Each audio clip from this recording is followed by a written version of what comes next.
Today, our practice is centered around the intention of letting go, allowing us to release what no longer serves us and make space for new beginnings. Embrace yoga asanas as tools to cultivate inner peace and surrender.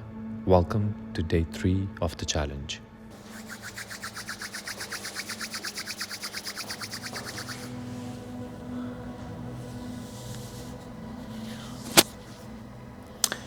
Start by being right in the center of the mat with equal space on both the sides. Now you'll be aligning your hips towards the back edge of the mat and send your knees as wide as you can get them today. So as you grow into your practice, you would notice that the stance you're sitting in is only going to get broader and broader. Once you're there with a solid base, you just have to bring your left hand and the back of the left hand just under the floating ribs on the left hand side. So if you look at it, it kind of creates a shape of a triangle, and you want to make sure that triangle remains as big as possible.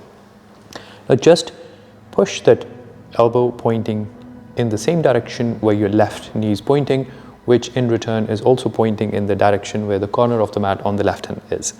So see what kind of mobility you already have in your left shoulder. So keep pushing it from one side to the other. Think of your arm as some sort of wings. You want your arm to flutter. So once you are there, you want to bring it in as close as it can come, and then go with your right hand under the elbow on the left, grip the elbow like this, and then slowly help the elbow to come further point in the direction ahead. Continue to breathe in and out, and then lift the right elbow up. So if you notice, with one arm on the left, you're creating a triangle, and with the other arm on the right, you're kind of creating a square shape. So keep pushing and floss here a little bit. So go back and forth into this very movement. This is one area of movement with the left arm we don't normally get to do. But this helps us release the muscles which are right between the shoulder blade and the spine. Think of those muscles, they work all the time.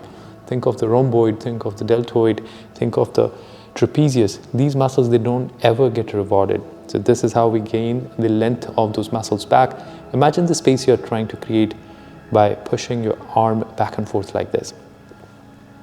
So once you're there, once you feel a bit more mobility in the left arm, you're going to now lower the left elbow, but on the inside of the left thigh, on the inside of the muscle where you feel the maximum cushioning. Now this keeps the elbow tucked in there. Now you just have to bring your right hand on top of the right knee, press with your right hand, and get most of your body weight shifting towards the left. Now as you shift your more body weight towards the left, you see how much of that stretch becomes a lot more intense and it becomes a lot more effective.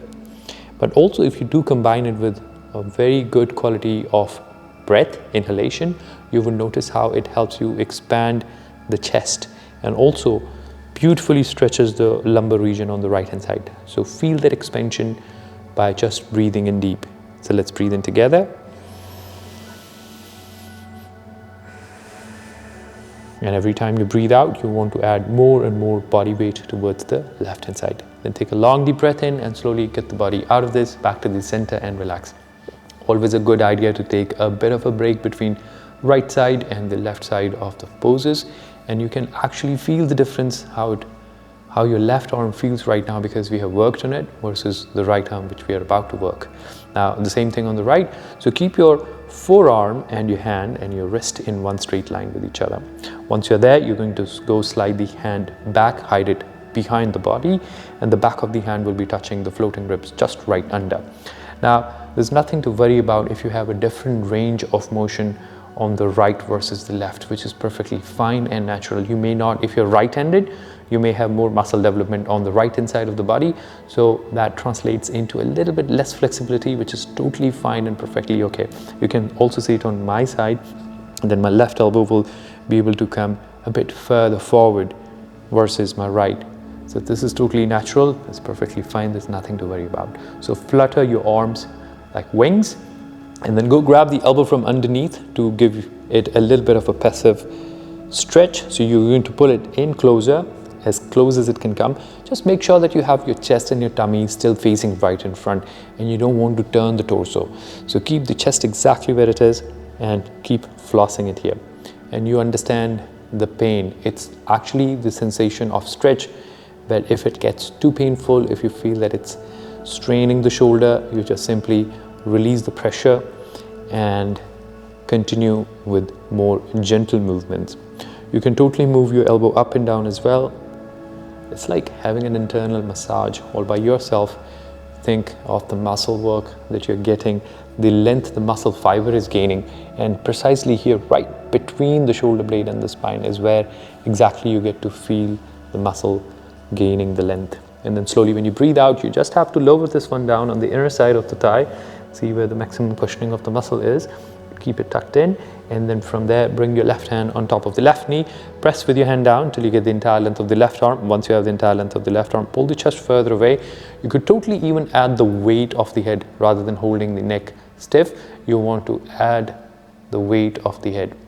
So what that does, it makes the pose entirely a passive pose. What is a passive pose? A passive pose is a position where very little amount of strength gets involved. It's just simply taking the shape of the body by using the weight of the body itself and the gravity. That's it. So no single muscular effort involved. Then take a long deep breath in. Feel the total expansion in the lungs, the rib cage, and then slowly when you breathe out, you're going to bring yourself out of this, back to the center, and you would relax. Now you can totally feel how the arms, they feel that blood circulation. You might feel a little bit of sensation of tingling, a bit of more sensation of warmth towards your limbs. From here, we are going to now get into the cat-cow position. For that, you just have to come up on top of your knees and your hands. Now, once you're there, I want you to imagine a shape being formed here. The shape resembles the shape of a cube. Now, once you maintain that shape, you want to hold your spine as flat as it can be and keep your toes pointed in. Then simply press with your hands down into the floor, like as if you want to push the chest away and make your back go round as it can get. I would now want you to imagine the centermost vertebra in your spine, let's say here, and you want that vertebra to be pointing all the way up towards the ceiling, like push it up as it can go. And then lower the chin down, closer to the chest, to give a bit of more length to the muscles that are surrounding the spine. And then from there, while maintaining this arch in your back, you can totally decide with this simple trick where you want the impact of the arch to be. By that I mean, if I press with my hands down into the floor further and I bring the body weight further more towards the knees, you would notice the impact of that stretch goes from the center of the spine, it goes more towards the lumbar region. And that's exactly one area where we need to make sure that the muscles are maintaining the original length. So continue pressing, and when you breathe out, you go forward and you notice the stretch goes towards the center of the spine back again. And then make the stretch travel back and forth like this. The more you go further back, the lower the stretch goes towards the spine. Continue to breathe. Breathe out, you're going to slowly bring yourself up and forward. Now from here, you're going to arch your back the other way around. Now this helps you to stretch the core muscles, pull the chest up, let the shoulders go wide, keep your nose up, chin up, take the chin away from the spine as far as it can go, and then go forward. And as you go forward, you notice that the stretch comes forward. As you go back, you notice how everything is getting concentrated towards where the impact of the arch is. From there, when you breathe out, you're going to simply point your toes out. Keep the weight on the right hand and keep the weight on the left knee. From there, you want to extend your right arm out, and from there, you extend your left arm out forward. So continue breathing in and out. You look towards where your left arm is. You may even want to stretch the left arm further out. Continue breathing in and out, hold that position. And stability, stillness. Slow exhalation, put your left hand down, the knee goes down. Now extend your left leg out, extend your right arm out. Continue using your core muscles, keep breathing in and out.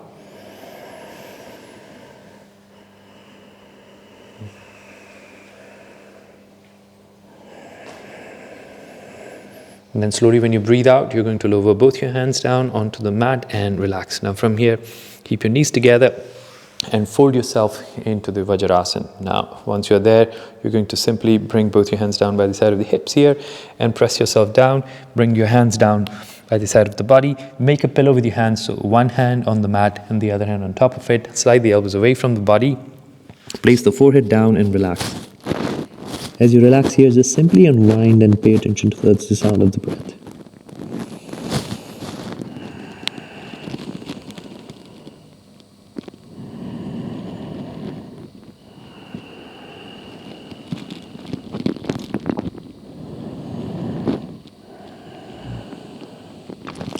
Now from there, when you breathe out, you're going to now let the knees go tiny bit wider. Once they go wide, you're going to create more space for the chest to sink right between your knees, and bring your hands down by the side of the body with your palms facing upwards. Once you're there in the Shashank pose, you want to lift your hips up and slide your hands under the feet, so your palms touching the top of the feet. Then when you breathe in, you're going to lift your head up and you look towards the mat. Now lift your hips up, place the crown of the head, the forehead, and then start rolling, curling. So the body weight entirely comes on the knees and the crown of the head. Continue breathing in and out. Now leave the feet, let the feet go down onto the floor. Bring your hands here closer to the tailbone. Interlace your fingers and squeeze your arms over the head. This is when you breathe out. Lower the hands down by the side of the hips here.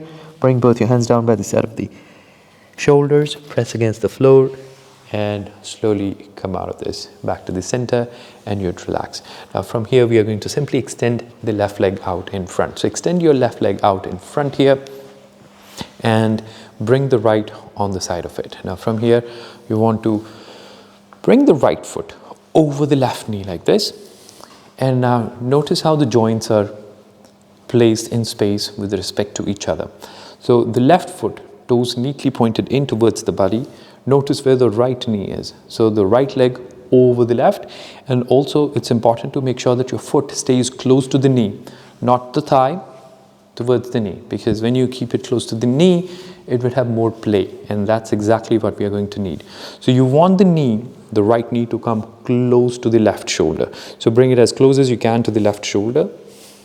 Pull the chest up, gain the entire length of the spine, and lock the leg in place by embracing the leg and by keeping the knee as close as you can to the body. So very little space between the left shoulder and very little space between the right knee.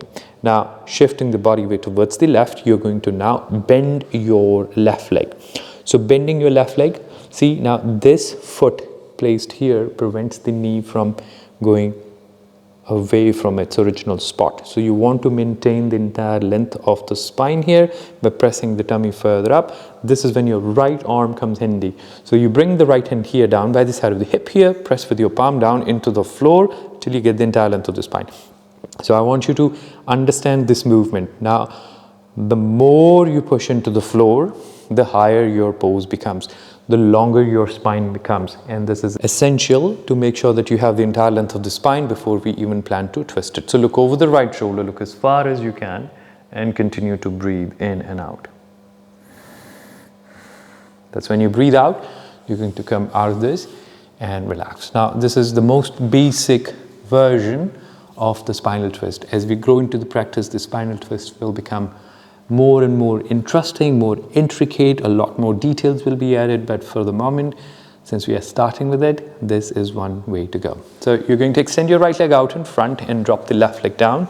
Keep your chest and your tummy still facing right in front, toes neatly pulled in towards yourself, and slide the heel out. Now I want you to imagine that you were sitting with your foot against the wall. So if you were sitting with your foot against the wall, we want the heel to be touching the wall, not the ball of the feet. So slide the heel out as far as it can get so that you can maintain the tension all along the hamstrings of the right leg. So once you're there, you're going to bring your left knee in closer to the body like we did on the other side.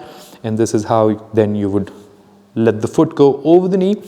And then remember the thing we talked about, how much of a distance and space you have between your left knee and the right shoulder. So minimize that space and make yourself feel a lot more twisted and astringent and more tucked into the pose, where the left foot is keeping your right knee in place and it's not letting the knee move from the original spot.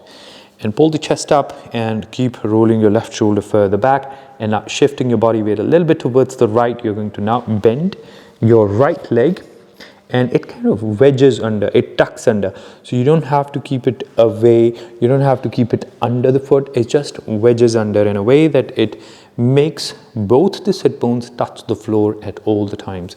Now from here you continue to make this grip tighter and tighter and tighter, and keep rolling your left shoulder away from the left knee. So to sum it up, right shoulder very close to the right knee, but left shoulder continues to go away. So this is how your spine begins to experience that twist. Now you lower the left hand down in line with the tailbone. Now a common mistake here is to keep the hand away. Now I want you to just visualize what's happening here right now. So the spine doesn't have the entire length, but the hand goes away. It doesn't give you the length the pose deserves. So in order to make sure that you have the entire length of the spine, you really need this one to be coming as close as possible till you see that it provides that length your spine needs before it begins to twist. Now rest of the work is to be done with your breath. So when you breathe in, you would feel that your belly presses against the thigh, and that's a common feeling common sensation of this pose, but you'll be paying more attention towards the exhalations. This pose doesn't promote much of breathing in, so breathe out with a lot more focus than breathing in. So keep rolling your left shoulder out, and with every release of the breath you notice how your spine prepares itself. It gives more chances. The end range of motion, that extra 2 degrees of rotation, the one that actually makes the pose a lot more impactful, is those 2 degrees in the end. That's when you breathe out, and you're going to slowly bend the arm first and come out of the pose. Thank you for joining us for our day 3 of our 30-day yoga challenge. I hope your spine feels twisted and your breath feels deep and you feel more length and warmth in the limbs. I'll see you tomorrow for our day 4 of 30-day yoga challenge. This is Zubin Atre, your fellow practitioner, signing out.